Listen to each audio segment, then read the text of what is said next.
بسم اللہ الرحمن الرحیم۔ میں میاں محمد شہزاد بول رہا ہوں۔ سب سے پہلے تو میں حلقہ ارباب ذوق پاک ٹی ہاؤس کا بہت زیادہ شکر گزار ہوں کہ انہوں نے مجھے دعوت دی کہ میں جشن فرت عباس شاہ کے موقع پر فرت عباس شاہ صاحب اور کی شخصیت اور ان کے کام کے حوالے سے بات کر سکوں۔ فرت عباس شاہ صاحب کی شخصیت اور کام دونوں ہی میرے اس مضمون میں شامل ہیں۔ مختصراً ان کی شخصیت کے حوالے سے صرف اتنا کہوں گا کہ وہ ان معدود چند سینئرز میں سے ہیں جو ہم جیسے جونیئرز کو انسپائر کرتے ہیں، ان کو آگے بڑھنے کا تحرک دیتے ہیں اور ہر موقع پر ان کی حوصلہ افزائی کرتے ہیں۔ میرا یہ جو مضمون ہے یہ فرت عباس شاہ صاحب کی کتاب سرابی، جو کہ ایک نثری نظم ہے، طویل نثری نظم ہے، 1993 میں یہ کتاب چھپی تھی، اور اسی کے حوالے سے میں نے یہ مضمون لکھا ہے جس کا عنوان ہے عرفان ذات اور اظہار ذات سرابی کے کانٹیکسٹ میں۔ فرت عباس شاہ ایک پیچیدہ کردار ہونے کے ساتھ ساتھ ایک پیچیدہ شاعر بھی ہیں۔ مجھے یاد پڑتا ہے ایک بار ڈاکٹر روش ندیم کے کارٹون پر نظر پڑی جس میں فرت عباس شاہ ایک مشین کو چلا رہے ہیں اور عنوان لکھا تھا غزل بنانے کی مشین۔ اسی طرح ہمارے ایک دوست غلام عباس فراست جو کہ شاعر ہیں اور کلاسیکی ووکلسٹ ہیں نے بھی ایک بار فرت عباس شاہ سے مکالمہ کرتے پوچھا، شاہ صاحب آپ نے 50 کتابیں لکھ دیں، کون سی بات ہے جو آپ سے کہیں نہیں جا رہی؟ یہ بہت عام سوال تھا، کیونکہ 50 عدد شاعری کی کتب کیوں کر لکھی جا سکتی ہیں۔ شاعری ایک تھکا دینے والا تخلیقی عمل ہے۔ یہ شاعر کی رگوں سے خون نچوڑ لیتی ہے۔ ایک دبلے پتلے اگرچہ ننجا ماسٹر فرت عباس شاہ کی رگوں میں کتنا خون ہوگا؟ کیا اس کا ذہن تھکتا نہیں؟ کیا وہ ایگزاسٹ نہیں ہوتا؟ کیا بوریت در نہیں آتی؟ ان سوالات کے جوابات ڈھونڈنا میرے لیے بڑا دلچسپ تھا۔ شام کے بعد سے شروع ہونے والا یہ تخلیقی سفر ہم اکیلے ہیں بہت تک آتا ہے اور ابھی تک جاری ہے۔ اب سوال یہ ہے کہ اتنا زیادہ تخلیقی کام اگر زور قلم کا نتیجہ ہے تب بھی حیرت کا باعث ہے کہ فرت عباس شاہ کے اندر اتنا ادبی پوٹینشل اور شعر اور تخلیق پر گرفت بھی ہے، مگر مجھے لگتا ہے کہ اتنا زیادہ تخلیقی کام محض زور قلم سے تخلیق نہیں ہو سکتا۔ یقینی طور پر اس میں فرت عباس شاہ کی ندرت خیال، اظہار و بیان پر دسترس اور خود کو اس کائنات کے حقائق کو جاننے کا تجسس بھی شامل۔ مجھے شاہدرہ کے معروف استاد شاعر علامہ شہزادہ لطیف طاہر کا شعر یاد آ گیا کہ شعر خون جگر ہے شاعر کا، شعر خون جگر ہے شاعر کا، لوگ زور قلم سمجھتے ہیں۔ دراصل انسان خود کو اور کائنات کو جاننے اور سر کرنے کی مہم جوئی میں ہمیشہ سے لگا رہا ہے۔ ستاروں پہ کمند ڈالنے سے لے کر پہاڑوں کی چوٹیوں پر پہنچنے کا تجسس اس کے پاؤں میں چکر ڈالے رکھتا ہے۔ کتنے لوگ قاتل پہاڑ نانگا پربت سے گر کے مر گئے، مگر کیا انسان نے اس کو سر کرنے کی کوشش ترک کر دی؟ اور چاند تک پہنچنے کے بعد مریخ پر قدم جمانے کا تجسس، یہی وہ تجسس ہے جو فرت عباس شاہ کو بھی رکنے نہیں دیتا اور اس کا تخلیقی بطن ہمیشہ زرخیز اور توانا رکھتا ہے۔ یہ عرفان ذات اور اظہار ذات کا سفر ہے جس پر ابھی تک 50 پڑاؤ آئے ہیں، مگر فرت عباس شاہ چلتا جا رہا ہے۔ شاید اس کی کتابوں کی سینچری ہو جائے، لیکن جب تک وہ یہ بھید پا نہیں لیتا وہ رکنے والا نہیں ہے۔ ایک اور وجہ جو ایک تخلیق کار کو اتنا زیادہ تخلیقی وفور اور تحرک دیتی ہے وہ بچپن سے اس کے اندر پیدا ہو جانے والا موت کا ڈر ہے، جلد مر جانے کا ڈر، جو اس کو کچھ کرنے اور تھوڑے وقت میں بہت کچھ کرنے کی طرف راغب کرتا ہے۔ وہی ڈر جو جان کیٹس کو اپنے sonnet when I have fears میں تھا۔ فرید عباس شاہ کی شاعری اور خاص کر نظموں کو پڑھنے کے بعد کچھ اشارے اس طرف بھی جاتے ہیں کہ کہیں یہ خوف اور ڈر فرید عباس شاہ میں بھی کہیں ابتدا میں ہی پیدا ہو گیا تھا، اور پھر زور قلم، ندرت خیال، اظہار و بیان پر دسترس، ادبی پوٹینشل اور خود کو ایکسپلور کرنے کا تجسس اور مر جانے کا خوف، یہ تمام عوامل اتنے زیادہ اور بڑے تخلیقی کام کا باعث بنے۔ سرابی 1993 میں چھپنے والی کتاب ہے۔ فرید عباس شاہ کی خود نوشت ایک لمبی علامتی نظم کی صورت ہمارے سامنے آتی ہے، جو دراصل ہر فنکار اور تخلیق کار کی خود نوشت ہے اور ہمیں اس کے آرٹ اور تخلیق کے سفر کی داستان بتاتی ہے، اور ہمیں اس نظم میں اس سفر کے مختلف مراحل نظر آتے ہیں۔ علی اکبر منصور اس کے دیباچہ میں لکھتے ہیں، یہ نظم ایک مکمل واردات ہے جس نے اپنی حیت خود تخلیق کی ہے، انکوٹ۔ اس نظم میں معاصریت کے ساتھ ساتھ عالمگیریت بھی ہے۔ یہ عام سی ثانوی نظم نہیں ہے، اس میں ایک شعوری بہاؤ یادداشتوں کو نیم خوابی کے ماحول میں لے کر چلتا ہے۔ یہ تخلیق کار کی پیدائش سے شروع ہوتی ہے اور اس کے تخلیقی سفر کے پہلے پڑاؤ تک جاتی ہے۔ اس میں شاعر علامتی کرداروں کے ساتھ ساتھ خود سے بھی مکالمہ کرتا دکھائی دیتا ہے۔ یہ کردار کبھی سرابی، داسی، وہ کی صورت میں سامنے آتے ہیں تو کبھی پیڑ، دیوانے، محلے، شہر، محبت کی صورت۔ یہ ایک جدید نثری نظم ہے۔ اس کے فنی اور تخلیقی عناصر معروضی آہنگ کے بجائے علامتی، جمالیاتی اور لسانی آہنگ میں دیکھنا پڑیں گے۔ یہ ایک بے ساختہ نظم ہے۔ عرفان ذات کے اس سفر کے حوالے سے علی اکبر منصور لکھتے ہیں، کوٹ، عرفان ذات اور نروان کے لیے جس طویل مجاہدہ کی ضرورت ہوتی ہے، اس کے کئی روپ ہیں اور کئی سطحیں۔ بدھ نے معاشرتی زندگی سے قطع تعلق کر کے تنہائی اور جنگل میں ریاضت کی جوگ جگائی۔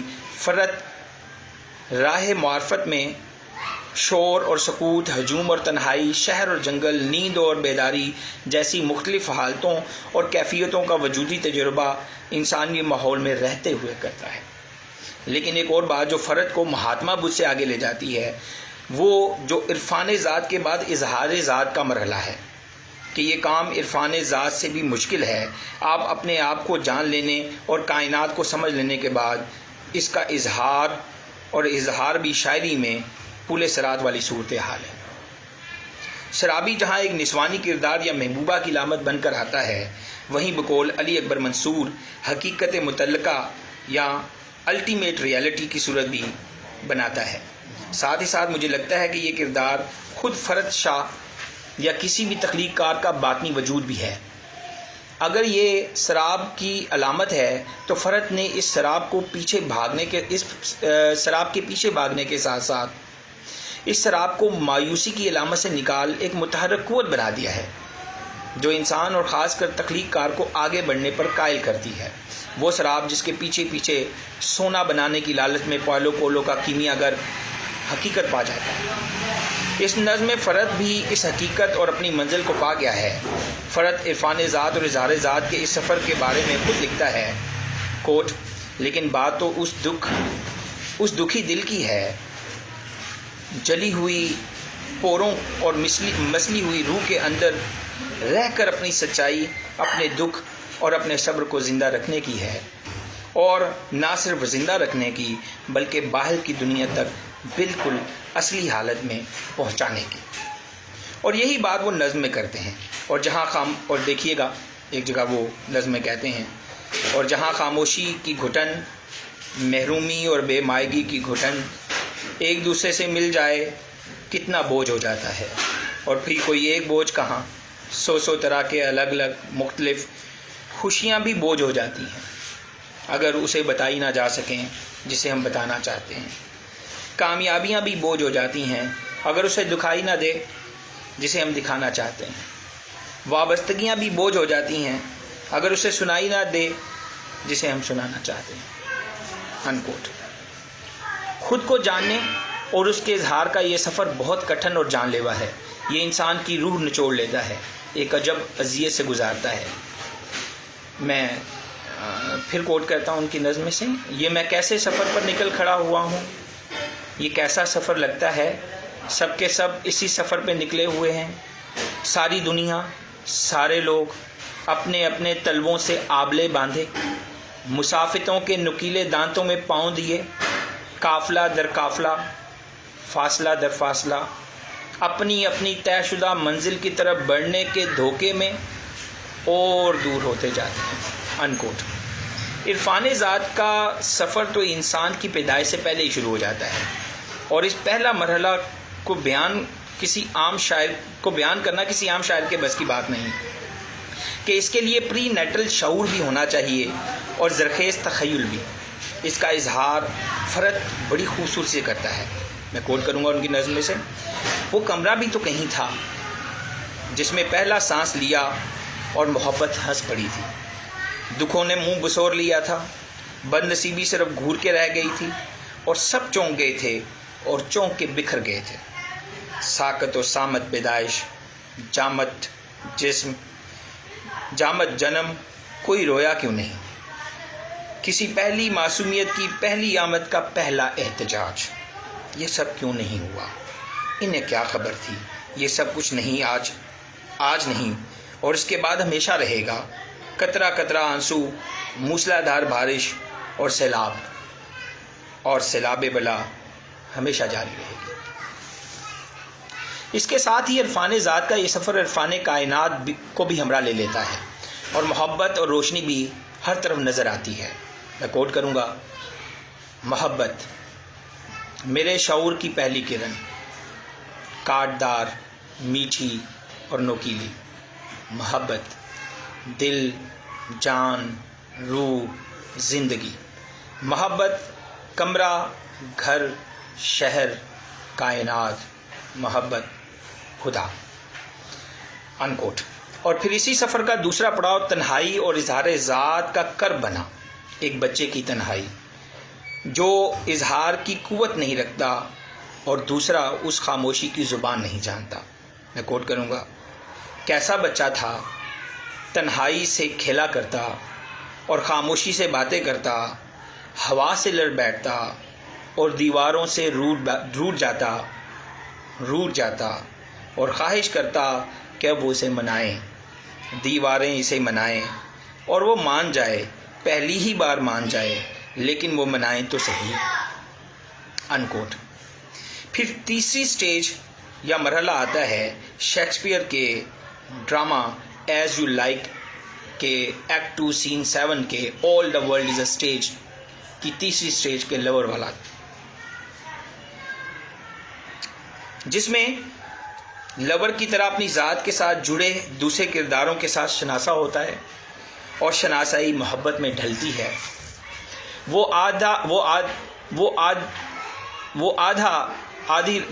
میں کوٹ کروں گا.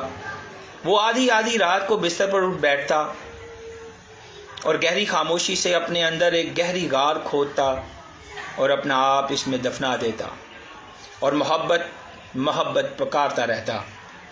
محبت کائنات میں دھڑکنے والی قوت, خدا کے لہجے میں بولنے والی قدرت, زمین کا سینہ چیر کے اگ آنے والی زندگی. محبت. انکوٹ. اگلے مرحلے کا سفر ذات اور اظہار ذات اپنے اندر تنہائی اور اظہار نہ کر پانے کے دکھ کو بھلا کر اس کو طاقت بنا کر آگے بڑھنے کی صحیح کرتا ہے. میں کوٹ کروں گا. پھر ایک رات اس کے اندر پہلا چراغ چلا, دکھ کو طاقت بنا لینے کا چراغ, اور تنہائی کو ہجوم کر لینے کا چراغ, اور جدائی کو ہم سفری پر تیار کر لینے کا چراغ. اور چراغ جلا اور اس کی ذات نور سے بھر گئی. انکوٹ. اب اس راستے پر موڑ آیا جب منزل تک پہنچنے کے لیے اس نے راستہ بدل لیا. مایوسی, تنہائی اور گھٹن کا راستہ چھوڑ وہ روشنی کی طرف بڑھنے لگا. میں پھر کوٹ کروں گا. دوسرا چراغ جلا, میرے اندر دوسرا چراغ جلا, اور محبت نے روپ بدلا. خیال نے اپنی تمام تر نزاکت جھاڑی, سپنوں نے لطافت اتار دی, تمناؤں نے لبادے بدلے, آرزوؤں نے راستے تبدیل کیے, منزل وہی تھی لیکن راستے تبدیل ہو چکے تھے، راستے تبدیل ہو گئے تھے اور بینائیاں نئی روشنی سے بھر گئی تھیں۔ سفر کے اگلے مرحلے کے لیے فرد نے اپنے آپ کو ذہنی اور جسمانی طور پر تیار کر لیا تھا۔ یہ سفر کا بڑا اہم اور زیادہ کام کرنے والا مرحلہ تھا، ایسے کام جو پہلے کسی نے نہ کیے ہوں، خود کو منوانے کا سفر۔ اب وہ کہتا ہے، میں کوٹ کروں گا، عجیب و غریب نوجوان تھا، بظاہر بہت کمزور اور ناتواں، لیکن آہنی برداشت کا مالک اور پہاڑ عزم کا وارث۔ زیادہ بولتا نہیں تھا، بس سنتا رہتا تھا، اور کبھی تو سنتا بھی نہیں تھا، بس سوچتا رہتا تھا، اور کبھی سوچتا بھی نہیں تھا، کہیں کھویا رہتا تھا، کھویا رہتا اور بھاگتا رہتا، بھاگتا رہتا، بھاگتا رہتا۔ اسے بس ایک ہی دھن تھی، وہ ہوا سے زیادہ ہلکا اور آندھی سے زیادہ تیز رفتار ہونا چاہتا تھا۔ پھر وہ اپنے کندھوں پہ بھاری بھاری بوجھ اٹھاتا اور پھر بھاگتا بھاگتا رہتا اور بھاگتا بھاگتا انکوٹ اور بھاگتا بھاگتا وہ ایک ایسی جگہ آیا جہاں زمین کے لوگ، ان کے حالات، ان کے چہرے، منظر سب اسے صاف دکھائی دینے لگ گئے۔ اس میں معاشرتی زنجیریں، گھر والے، شہر والے، رسم و رواج سب اس کے پاؤں کی بیڑیاں بننے لگے اور اس کو عرفان ذات کے سفر سے روکنے لگے۔ یہ مرحلہ بڑا کربناک تھا۔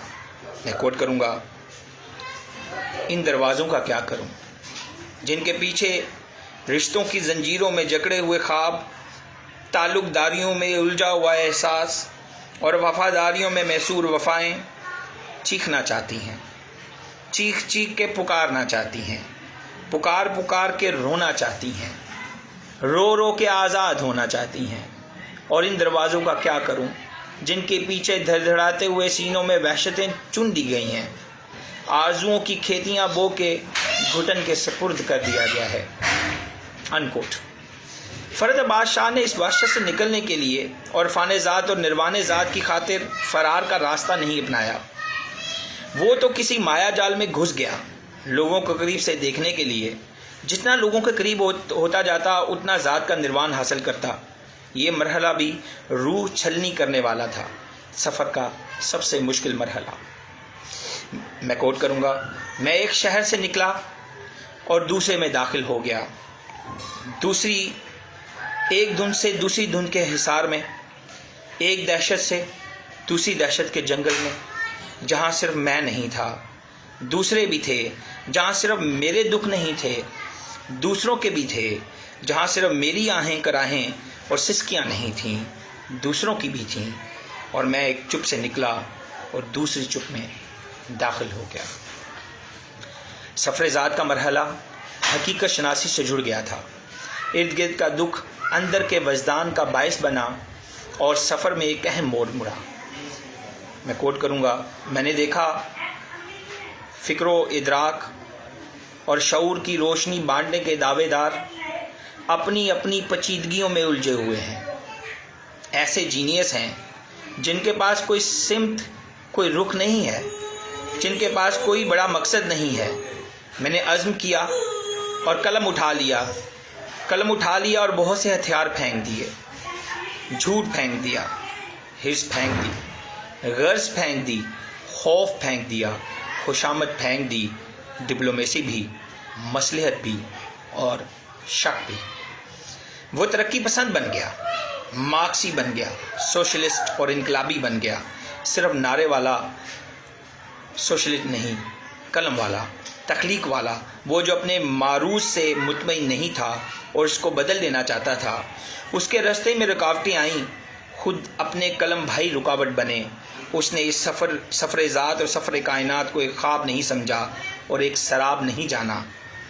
میں کوٹ کروں گا، میں گر پڑا لیکن رکا نہیں، میں بکھر گیا لیکن مرا نہیں، میں بھٹک گیا لیکن لوٹا نہیں، میں رکا نہیں، تھکا نہیں، ہارا نہیں۔ اور وہ مل گئی، میں نے اسے پکارا، اس نے جواب دیا، میں نے کہا سرابی، اس نے بھی کہا سرابی۔ میں نے پوچھا کہاں ہو، اس نے کہا ہر جگہ۔ میں رو دیا اور بولا، میں نے تمہیں کہاں نہیں ڈھونڈا۔ میں نے تمہیں کہاں نہیں ڈھونڈا، معصوموں کے خون سے ماؤں کی کرلاہٹ تک، غریبوں کے حوصلے سے مظلوموں کے آنسوؤں تک، شیطانوں کے قہر سے ایوانوں کی زنجیروں تک، بھوکے کی بھوک سے بھرے ہوئے شکر تک۔ انکوٹ۔ یہی وہ لمحہ تھا جب سرابی تکمیل عرفان ذات بن گئی اور فنکار اور تخلیق کار کو اپنی پہلی منزل مل گئی، نروان کی منزل، عرفان ذات اور عرفان کائنات کی منزل۔ میں کوٹ کروں گا، تم آدھے نہیں رہے، سنو، لوٹ جاؤ، انہی ادھورے لوگوں میں لوٹ جاؤ، نہیں انہیں تمہاری ضرورت ہے، سارے ان میں سے ادھورے نہیں، تم جیسے کچھ اور بھی ہیں ان میں، تم بھی لوٹ جاؤ، ان کے درمیان رہو، میں سنتا رہا، تم بھی لوٹ جاؤ، ان کے درمیان رہو، میں سنتا رہا اور چلتا رہا، واپس اسی شہر آزار کی طرف، انہی لوگوں کی طرف، اور وہ بولتی رہی، میں سنتا رہا اور لکھتا